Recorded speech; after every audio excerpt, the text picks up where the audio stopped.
And just like that, we've made it back to Disneyland. Heck yeah, it is a beautiful day. It's pretty warm. It's in the high 80s. So yeah, you can bet that just about everyone in the park right now is lined up for Tiana's Bayou Adventure. Rightfully so. Yeah, it's a scorcher today. But yeah, it is very, very nice. And the flowers are looking beautiful. And you know what else is looking beautiful? These new lampposts. Look at these, dang. Finally, after so long, they've replaced the lamps up front. And let's see, we got 1, 2, 3. Well, that side they're still working on, but we have 3 new ones on this side. And yeah, they're pretty snazzy, I gotta say. Let me zoom in really quick to show you a little close-up of what the inside looks like. There you go. Isn't that cool? Yeah, they look great. And I really hope that they get to the other side here very, very soon. I'm sure they will. Now that these are on site, I'm sure the other ones are backstage, prepped and ready to go. So hopefully in the next couple days, oh, someone activated the magic band thing. Or no, that's the key thing. But anyways, yeah, hopefully the lamps get installed on the other side here very, very soon. I do wonder if they swap the maps out. Nope, they are just kind of the generic maps. I'm surprised they didn't do 70th anniversary for different languages. That would have been kind of cool. Now that I've made it onto Main Street, I'm getting a good sense of the crowd here. And yeah, it's a little busy. I mean, at least weather-wise, it's a good day to be here. So yeah, I could see why a lot of people are hanging out at the park. And a lot of schools are officially out. People are celebrating grad nights and whatnot because they have been doing that at the park as well. So yeah, I mean, I feel like the official summer season has begun for so many around the country. And yeah, they're descending upon Disneyland. So just brace for it if you are coming to the park here in the next few weeks. Might be a little crowded. Over here at the Opera House, pretty soon it will open up after its long refurbishment, and we will have an all-new show. The Walt Disney Show will finally premiere July 17th, the actual birthday of the park. So super stoked for that. I cannot wait. I am really excited to see what Disney did for the Walt Disney animatronic. Probably one of the most important animatronics in the company's history. If they don't get this right, yeah, I mean, they're gonna hear it. But I have a feeling they got it right. And according to some folks behind the scenes, it's pretty darn good. Yeah, going forward with an animatronic based on your founder is a very big shoe to fill. So I think they got it right. I think some of the family members that had a chance to see it have approved. So, you know, fingers crossed it all works out fine and it looks great in person. Again, I'm really looking forward to this. This is the first time ever that the company has done anything like this. So I think this is gonna be a really cool show and a really good fit for Disneyland. Let's continue the journey down Main Street. Ooh, these caught my eye. Nice pastries. We got some donuts. Looks like English muffins, regular muffins, maybe some chocolate or blueberry muffins, Mickey cookies. Heck yeah. I would demolish this whole window, but I'm gonna have to hold off. You know, we gotta be good. Gotta be good. Now, while I'm on Main Street, I might as well point out another location I used to work at when I was here working at the Disneyland Resort. A lot of you really loved when I pointed out the chiller cart at California Adventure. That was one of the locations I did. And here's another one on Disneyland side. When I worked at Disneyland side during the 60th anniversary, worked right over here at Gibson Girl Ice Cream Parlor. And I wonder if they still have the same flavors. I feel like they maybe changed a couple. See, vanilla, chocolate, strawberry, mint, chocolate chip, cookies and cream, cookie dough. Okay, we did have Rocky Road. Butter pecan and pistachio. Okay, so the pistachio is new. We used to have the sherbet. Do they still have sherbet? No, they must have got rid of it. Do they still have the Firehouse Sundae? Yep, Firehouse Sundae right there. I used to make those a lot. Those were like really, really popular. Chocolate chip cookie sundae was not as popular as the Firehouse. Strawberry streetcar, that's the same. Okay. So yeah, they still kind of have similar things. They must have just got rid of the sherbet and replaced it with the pistachio because I do remember all the other flavors. These signs would have been helpful back then though too. These are new. They just added these not too long ago. When I was working here, they didn't have any of this. They just had the centerpiece sign and then the signage up at the top there above the scooping station. But yeah, this is all new too. They have like a list of all the different toppings that you can do. And they left room for even more. So yeah, I wish they would have had that when I was here. And then this is the waffle room. I used to work the waffle room a few times throughout the day. And yeah, we'd make the chocolate dip cones. They start off like that. And then you have like a giant vat of chocolate. Yep, there it is right there. And you dip the cone in there a certain amount. And then you put them up on this little thing right here for them to dry. And then yeah, if they needed sprinkles, you would put the sprinkles on right after you dip them.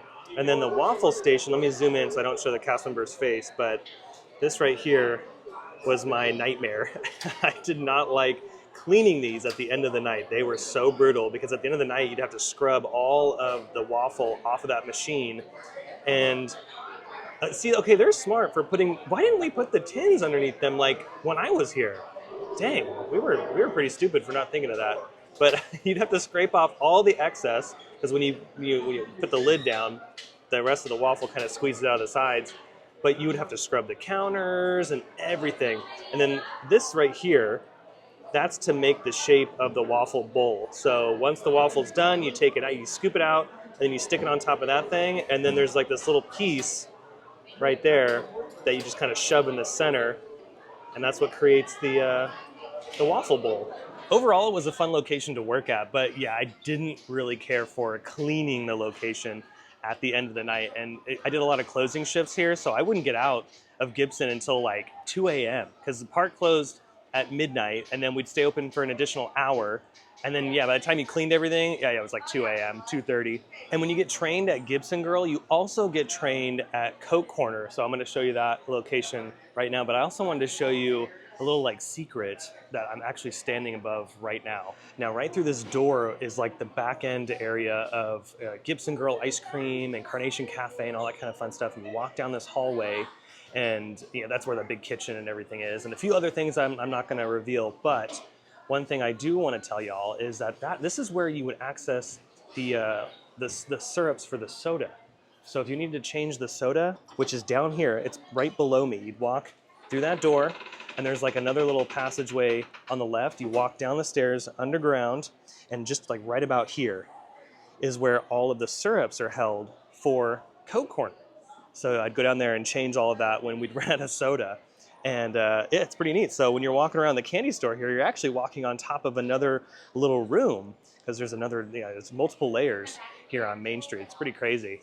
But yeah, that's what is back there. That's behind that secret door. And then this door right here is like the backstage area for Coke Corner. So that's where all the food is prepared and like storage. That's where like all the hot dog buns and everything, all the pretzels are back there. There should be a giant freezer like where this mirror is on the other end. So yeah, there you go. And here's the front end. I was a cashier, again, at both locations, but when you're a cashier, you also train to do, the food part of it as well. Oh look, we got Harold hanging out over here. And yeah, honestly, the menu really hasn't changed all that much since I was working here. Yeah, they still have the plain hot dog, chili cheese dog, mac and cheese dog, which was really popular when I was here. Let's see. Yeah, I think that's about it. Everything else is the same. They still have all the pretzels, Mickey, jalapeno, and cream cheese. So yeah, the operation is probably still the same from when I was here. And I remember at this location during the parades and stuff, like during paint the night, we would be so slow, so we'd just be chilling. And those were the only two locations I worked at on this side of the resort when I transferred over to Disneyland. It was just Coke Corner and Gibson Girl. Some of my friends transferred over to Jolly Holiday, and that would have been the next location I could have cross-trained to, but I opted out. And I was like, no. And then I got hired at Universal in The Walking Dead. And that's when I left. I left in 2016. I have a feeling I probably would have liked working at Jolly just because of the fast pace. And that's why I really liked working at Gibson Girl. But yeah, Universal had hired me in The Walking Dead, and they were paying me more. So that's why I left, that's why I left the Disneyland Resort. That was the last time I worked over here.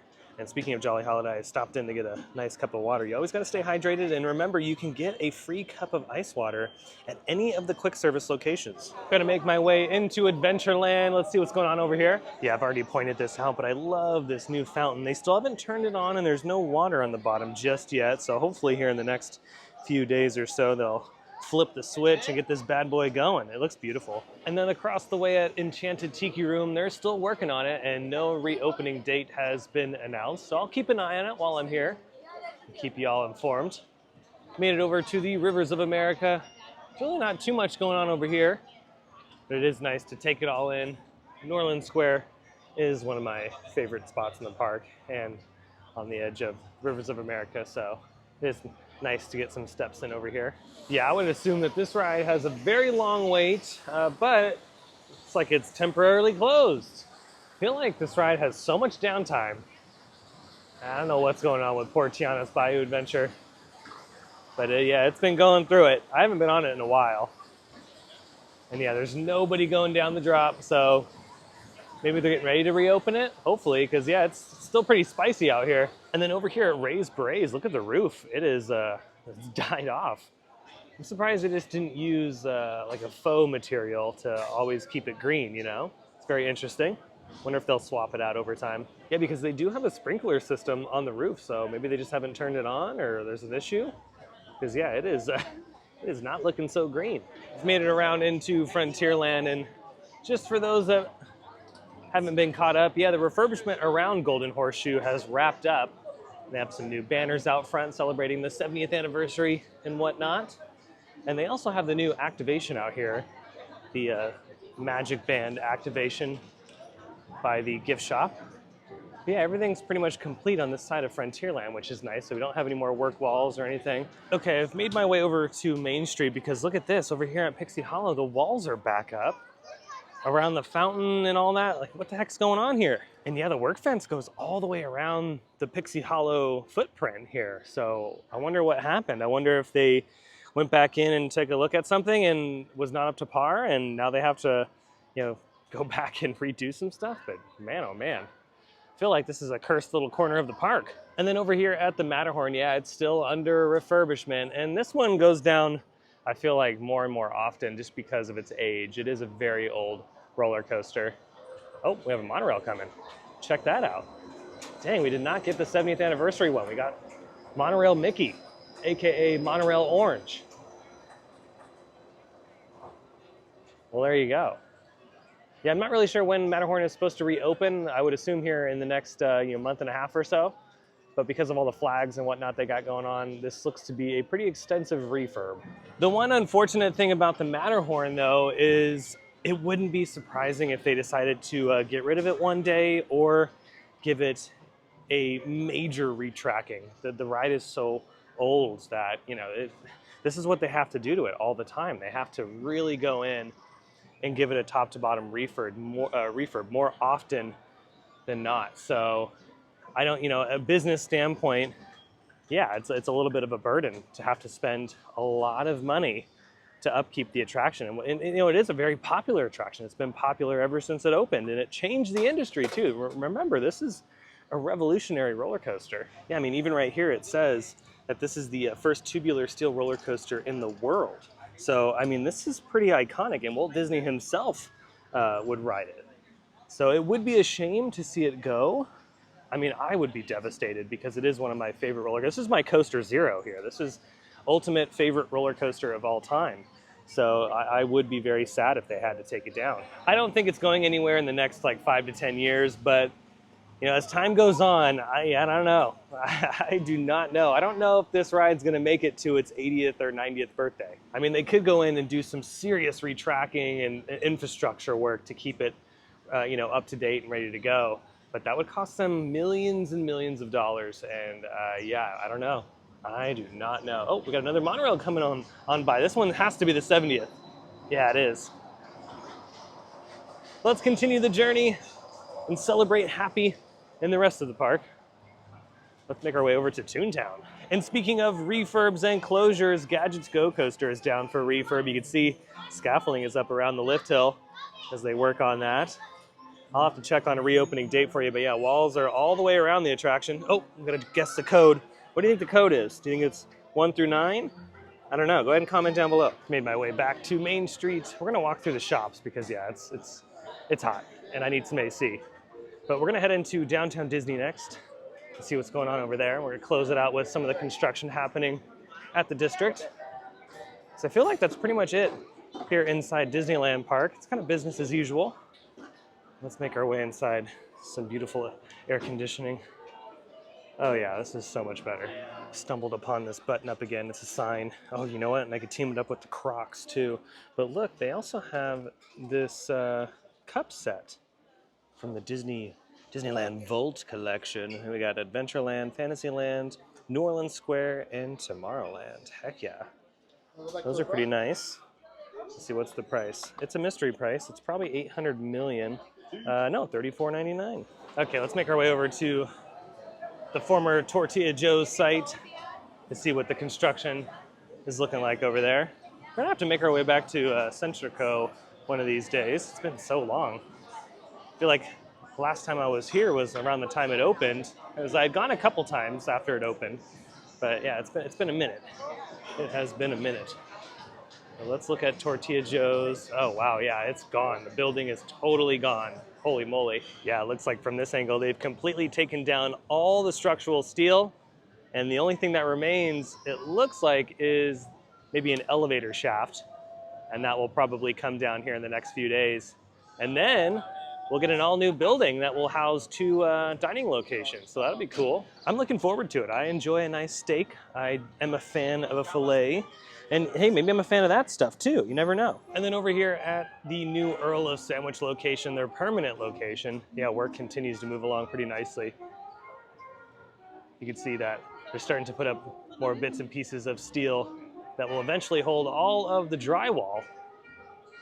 So yeah, I'm glad that this one is moving along pretty quickly. Again, they're gonna move really fast on the downtown Disney stuff because they want to get it open, and these companies want to make money because these leases are not cheap. These are very expensive leases that they sign with Disney. So yeah, they want to get open and start getting that ROI immediately. And you know what, with that, I think that's going to do it for today's Disneyland video. It was nice to get some steps in around the park and of course check up on downtown Disney. Yeah, there's not too much going on at Disneyland Park and downtown Disney, just the usual suspects, but I hope you enjoyed the video anyway. If you did, you can let me know by smashing the thumbs up button. And if you're new to the channel and you love these videos from the Disneyland Resort or some of your other favorite theme parks, well, you should consider subscribing because I have brand new videos every single week that you won't want to miss out on. And also, be sure to check me out on X and Instagram. Those links will be down below in the description. You can also find the link to directly support my channel down there as well. If you love seeing these videos and you want to make more of them possible, can directly support what I do here on Theme Park Obsession. But until the next video, I hope you have a beautiful day, morning, evening, whatever it is, and I'll see you next time in the parks. Bye.